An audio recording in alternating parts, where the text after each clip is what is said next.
ናችሁ መሰረት ዛሬ ወደ አዲስ አበባ ለመሄድ ተዘጋጅቻለሁ። እንግዲህ አክስቴም ልቅብያችሁ ነበረ እና ትንሽ ከዚህ አካባቢ ራቅ ማለት ፈልጋለሁ፣ መውጣት ፈልጋለሁ። ትንሽ ራሴን በቃ ሻንጣዬን ይዤ ወደ ሌላ ሀገር ሄጄ ነው እንቀጥላለሁ ማለት ነው። ምንም በቃ አረተውኝ ለትንሽ ጊዜ ከዚህ ሀገር ልወጣ ነው። ሻንጣ እንዲሁ ነበር ማለት የሚሄድበት አካባቢ። ሰላም ሰላም፣ ጤና ይስጥልኝ ውድና የተከበራችሁ የቻናሌ ቤተሰቦች እንዴት ናችሁ? ላይክ፣ ሼር፣ ኮሜንት፣ ሰብስክራይብ ለምታደርጉኝ ሀሳብ አስተያየት ለምትሰጡኝ እህቶቼ እጅግ አመሰግናለሁ። የምትሳደቡም እንግዲህ አፋችሁንም እጃችሁንም ሰብሰብ አድርጉት። ላይክ እኛ አሸንፈናል ማለት ነው።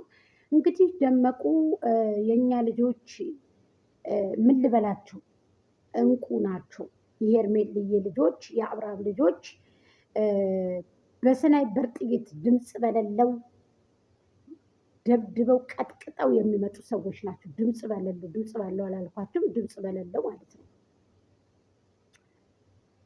የድሮውን ፎቶ ሊሄድ ነው፣ እዛ ነኝ፣ እዚህ ነኝ፣ ሊሄድ ነው። በተግባር ነው እንጂ በወሬ አይደለም።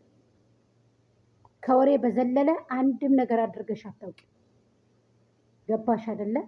ቂጥ ቢወድል ፈሳ ያድን ይባላል። እንደ መሪ አይነቱ እና እንዳንቺ አይነቱ ማለት ነው። ስለዚህ አንቺ አሁን በራስሽ ጊዜ እየጠፋሽ፣ በራስሽ ጊዜ እየተጠላሽ፣ በራስሽ ጊዜ እየተንቋሸሽ፣ በራስሽ ጊዜ ዝቅ እያልሽ፣ በራስሽ ጊዜ እየወደቅሽ ነው ያለሽው። እወቂ። አንዳንድ ጊዜ እኔ እንዴት ነኝ፣ እኔ ምን ላይ ነኝ፣ እኔ እንደዚህ ነኝ ወይ፣ ሴትነቴንስ አርክሻለሁ ወይ፣ እህቶችንስ፣ ተከታዮችንስ፣ ፋሚሊዎች መወለድ ቋንቋ ነው። አንቺ ግን ጆሮ ዳባ ብለሻል። የእውነት አፈሩ። ያንቺ ወደንሶች ይህ አይገባቸውም። ገንዘባቸውን መስዋዕትነት አድርገዋል። አይናቸውን መስዋዕትነት አድርገዋል። ጉልበታቸውን መስዋዕትነት አድርገዋል። ፊታቸውንም እጃቸውንም ፀጉራቸውን ይብን በአንቺ የተነሳ ብዙ ልጆች ከትዳር የተፈናቀሉ አሉ። ንገርሽ እውነቱን። እኔ አንዲት ልጅ እማቃት ልጅ በአንቺ የተነሳ እዛ ደመቁና አብርሃም ያዋጡሽ ብሎ ፈትቼሻለሁ ብሎ በላይቷ ላይ ባንቺ የተነሳ ወላሂ ላዚም ባንቺ የተነሳ እንገላይ ወጅክን ያንቺን አልፈልግም ብሎ ማለት ነው ብሎ ያገባ ልጅ አለ። ምን ነው ምን አረኩ ብትለው አልፈልግሽም እዛው አብረሽና ሩታ በይ ብሎ ፈታት ማለት ነው። ልንገራችሁ እዚህ ደረጃ ያስደረሽ ሴትዮ ዛሬ እየመጣሽ ከሰው ላይ እየተጸዳዳሽ ስትፈልጊ ትስቂያለሽ፣ ስትፈልጊ ጎንበስ ትያለሽ፣ ስትፈልጊ ደግሞ እንትንሽን እጅሽን ትነክሻለሽ፣ ስትፈልጊ በዛኛው ቻናል ትመጫለሽ፣ ስትፈልጊ በዛኛው። እኔ አንዳንድ ጊዜ በጣም ነው የምትገርሚው። ቤተሰብ የለሽም እንዴ ወደ ጸበል የሚወስድሽ? ነገሩ ሃይማኖትሽ ስለማይታወቅ እንዳንቺ አይነት ሰው ቤተክርስቲያን አትቀበልም፣ ከደጃፉም አታስቀርብሽም። ውጭ ላይ ራሱ ይጠየፉሻል። ለምን እንዳንቺ አይነት የቆሸሸ ሰው እንዴት ታቀርባለህ ብለሽ ታስቢያለሽ? ግን እኔ እያልኩኝ ያለሁት ወረድሽ፣ በጣም ወረድሽ። ሂጂ ጥርግ ብለሽ ሂጂ።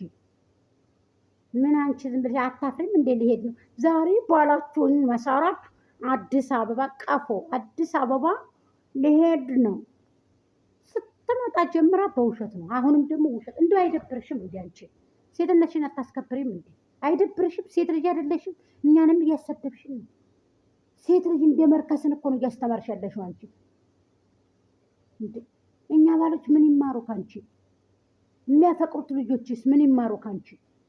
ሰው እኮ እንዲጠሉ በቃ የምር እንዳያፈቅሩ እንዳይወድ እኮ ነው ሰውን እያስተማርሽ ያለሽው። ሰው ተፋቅሮ እንዳይኖር፣ ሰው ተዋዶ እንዳይኖር፣ በቃ ባልና ሚስት ሆኖ እንዳይኖር ነው እያስተማርሽ ያለሽው። አሁን አንቺ ምንድን ነው ትምህርት የምትሰጪው? ትውልድን አበላሽሽ። ይሄ ሁሉ መዘዝ አንቺ ያመጣሽው ነው። ሀ ብለሽ አንቺ ያመጣሽው መዘዝ ነው ይሄ። ከቡታጀራ ፈልፈለሽ ወደ አዲስ አበባ የሄድሽበት። እናንተ ሸገር ላይ መወለድ ምንኛ ደግ ነው። ግን አንዳንድ ጊዜ የምሬን እምላችሁ ይቺ ከዛ ተወልዳ መጣች። በቃ ቡታጀራ ደግነቱ መጣች። ቡታጀራ የመጣች ደግሞ ለስራ ነው። አባትዬው ጭቃ እያቦካ ይመርግ ስለነበረ ለዛ ነው። የስራ ሀገር ነው፣ ጉራጌ ሀገር የስራ ሀገር ነው። ቡታጀራ ያደገች ልጅ ነች። በቃ የጉታጀራ ሰው ነች። ጉራገኛ ራሱ ትችላል። ደመቁ ጉራገኛ ጨፍሪ ብትላት እኮ አትችልም እኮ። በቃ እኛ ምን አይነት ሰው እንደሆነች አላውቅም። አዲስ አበባ ተቀምጣ ጉታጀራ ነው የተላለች። ጉታጀራ ተቀምጣ አዲስ አበባ ነው የተላለች። ቀጣፊ! ስንት ጊዜ ነው አንቺ ሰውን የምትዋሽው? አንቺ አትሞችም? አንቺ ብረት ለበስ ነሽ። አጽያትንሽን አፈሪም።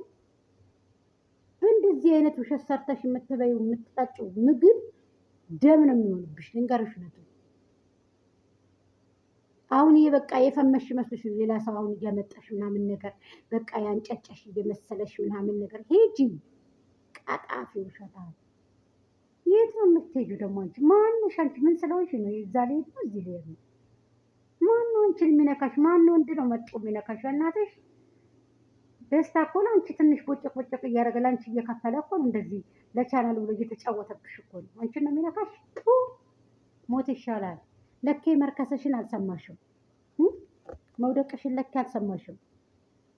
ወንዶች እናትዬ ኮራ ቀፍረር ያለ ካሜራ ጀርባ የሆነ ሴት ነው የሚወዱት። እናቴ እንደዚህ ጭምልቅልቅ ያለ ዳቦ በነፃ የሚሉ ሴት አይወዱም ወንዶች። ሞኝ አትሁኚ።